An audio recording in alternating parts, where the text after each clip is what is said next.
ولا تحسبن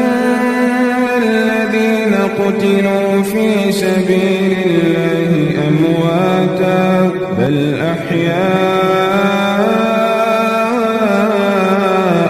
عند ربهم يرزقون فرحين بما آتاهم الله من فضله ويستبشرون بالذين لم يلحقوا بهم من خلفهم ألا خوف عليهم ولا هم يحزنون يستبشرون بنعمة من الله وفضل